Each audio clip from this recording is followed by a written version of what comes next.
Watch out Leeds, Harry Kane is fit and firing again, ready to make his mark under Antonio Conte. After admitting that this summer's Euro 2020 heartbreak and relentless transfer saga has taken its toll on the striker both mentally and physically, demolition of Albania was the perfect therapy for Kane. Header, left foot, right football, perfect hat-trick.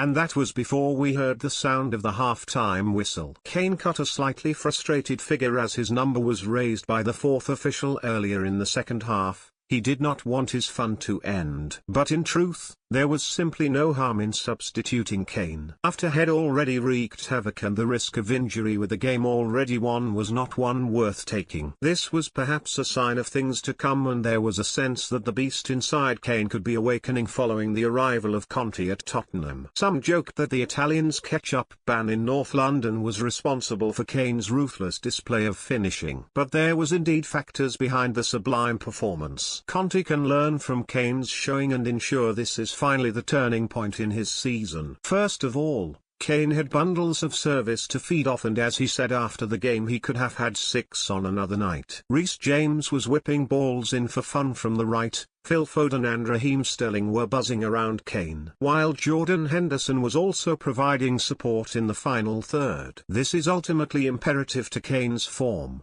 At Tottenham this season, he has been feeding off scraps, which is why he's dropped so deep at times. Kane needs regular service, and Conte need to buy into that by encouraging his players to get forward with freedom. Emerson Royal is yet to showcase his quality going forward at wing back as of yet. There was a stark contrast in quality between the Brazilian and James delivers. While Kane is often a sole forward in the opposition box at club level, Conte appears set on a midfield duo of Pierre-Emile Højbjerg and Oliver Skip, and neither are willing to break lines and support the forwards. Yet for England, although Albania were hardly the most troubling opposition, everyone was keen to get involved as the Three Lions attacked in numbers. Tottenham are building from the back, and while a rhythm in attack will come, Kane needs some encouragement, whether that's through the introduction of Dele Alli, Giovanni Lo Celso or even Tanguy Ndoumel. It's no coincidence the goals have dried up since the Frenchman found himself out of favour with Spurs desperately lacking a creative spark. Furthermore, Gareth Southgate's constant backing of Kane in the press will have done wonders for his confidence. While surely nobody is daft enough to write off Kane, Southgate was not prepared to consider dropping him. In time,